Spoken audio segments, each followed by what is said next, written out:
చూస్తే టీటీడీ పాలక మండలి కీలక నిర్ణయాలు తీసుకుంది. శ్రీవాణి ట్రస్టును రద్దు చేసింది.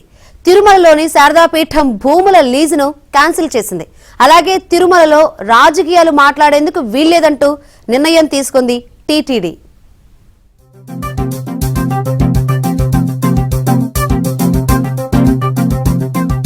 తిరుమలలో కొత్తగా ఏర్పాటైన టీటీడీ నూతన పాలక మండలి తొలిసారి సమావేశమైంది. ఈ సమావేశంలో 80 అంశాలతో కూడిన అజెండాపై చర్చించారు. ధర్మకర్తల మండలి సమావేశం అనంతరం బోర్డు తీసుకున్న నిర్ణయాలను టీటీడీ చైర్మన్ బిఆర్ నాయుడు వెల్లడించారు. ఇక సర్వదర్శనం 3 గంటల్లో పూర్తి అయ్యేట్లు చర్యలు తీసుకుంటున్నామన్నారు. శ్రీవాణి ట్రస్టును రద్దు చేస్తున్నట్లు పాలక మండలి సమావేశంలో నిర్ణయం తీసుకున్నట్లు ప్రకటించారు. శ్రీవాణి టికెట్ల విక్రయం ద్వారా వచ్చే సొమ్మును టీటీడీ అకౌంట్ లో జమ చేయాలని నిర్ణయం తీసుకున్నట్లు తెలిపారు.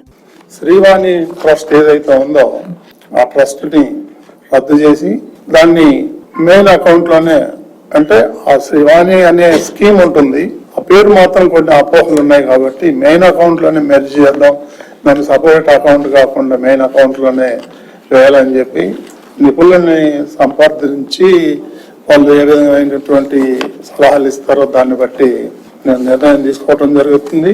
తిరుమలలో శారదా పీఠానికి ఇచ్చిన భూముల లీజ్ అగ్రిమెంట్ ను రద్దు చేసింది. నిబంధనలను ఉల్లంఘిస్తూ శారదా పీఠం నిర్వాహకులు నిర్మాణాలు చేపట్టినట్లు టీటీడీ నియమించిన 2 కమిటీలు నివేదిక ఇచ్చిన నేపథ్యంలో భూములు రద్దు చేస్తూ పాలక మండలి నిర్ణయం తీసుకుంది. బిల్డింగ్ ను వెంటనే స్వాధీనం చేసుకోవాలని నిర్ణయించినట్లు చైర్మన్ తెలిపారు. అలాగే టీటీడీలో పనిచేస్తున్న అన్యమత ఉద్యోగస్తులకు వీఆర్ఎస్ ఇవ్వడం లేదా ప్రభుత్వ శాఖల్లోకి బదిలీ చేయాలని నిర్ణయించామన్నారు. ఇప్పుడు శారదా పీఠం ఏదైతే మనం ల్యాండ్ అలాట్ చేసామో వాళ్ళు 100% ఏదైతే కండిషన్స్ ఉన్నాయో అవన్నీ కూడా వైలేట్ చేయడం జరిగింది. దాని మీద నిపుణుల కమిటీ వేస్తే ఆ కమిటీ కూడా ఒక రిపోర్ట్ ఇచ్చింది. దాని మీద 100% వాళ్ళు వైలేట్ చేశారు. కాబట్టి దాన్ని పూర్తిగా రద్దు చేసి మళ్ళీ తిరుమలకి హ్యాండ్ ఓవర్ చేసుకునే విధంగా బోర్డు తీర్మానం చేయడం జరిగింది.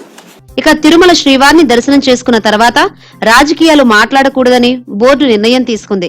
ఎవరైనా నిబంధనలను అతిక్రమిస్తే కేసులు నమోదు చేస్తామని హెచ్చరించారు. అలాగే శ్రీనివాస సేతుపై వంతెనకు గరుడ వారధిగా నామకరణం చేస్తున్నట్లు పేర్కొన్నారు. అన్ని అంశాలను పాలక మండలి సమావేశంలో కూలంకషంగా చర్చించినట్లు టీటీడీ చైర్మన్ బిఆర్ నాయుడు స్పష్టం చేశారు. తిరుమలలో ఎవరైతే భక్తులు వస్తారో వాళ్ళు దర్శనం చేసుకొని వెళ్ళేటప్పుడు ప్రెస్ మీట్ లో రాజకీయాలు మాట్లాడుతున్నారు, అది పూర్తిగా నిషేధించాలని చెప్పేసి నిర్ణయం తీసుకున్నాం. భక్తులకు ఎలాంటి ఇబ్బందులు లేకుండా తీసుకోవాల్సిన చర్యలపై టీటీడీ బోర్డులో చర్చించారు.